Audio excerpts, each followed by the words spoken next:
สบายดีท่านผู้ชมอันนี้เขาถ่ายบรรยากาศแม่น้ำลำธารเด้อนี่เด้อภูเพียงนากายท่านผู้ชมอันนี้ก็เป็นป่าสงวนแห่งชาติลาวเลยถ่ายบรรยากาศม้อมให้เบิ่งบรรยากาศของแม่น้ำก็งามเลยตามแม่น้ำตามแม่น้ำอันนี้นะน้ำเทินสองนี่แล้วก็มีอันนั้นพร้อมมีภูผาป่าดงพร้อมนี่มีต้นไม้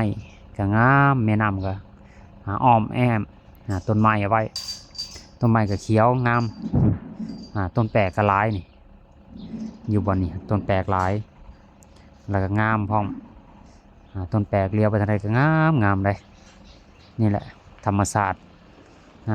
ร์ที่โจบงามนี่แม่น้ำก็งามพร้อมปูปลาน้ำหลายต้นไม้ก็หลายเนาะอันนี้บ่อนี้สร้างออกมาหากินได้ท่านผู้ชมสร้างออกมาหากินหลายเลยเขาถ่ายรูปไว้จักเดี๋ยวนี้มันมาหรือบ่น้ำแบบนี้แหละมันลงมาอาบ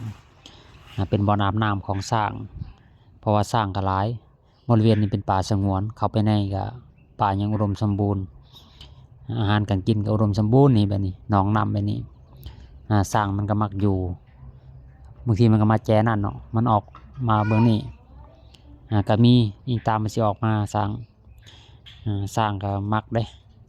มีน้ำแบบนี้แล้วก็มีอาหารการกินเป็นบ่อนเป็นจุดไปน้องก็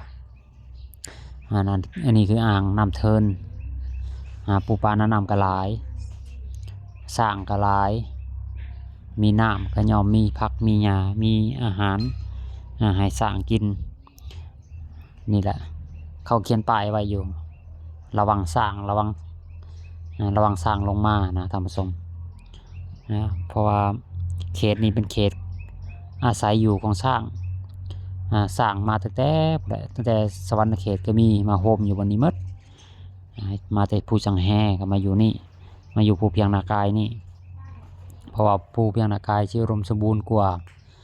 แล้วก็มีแหล่งน้ำหลายสัตว์ป่าก็อาศัยอยู่กับสะดวกสบายท่านผู้ชม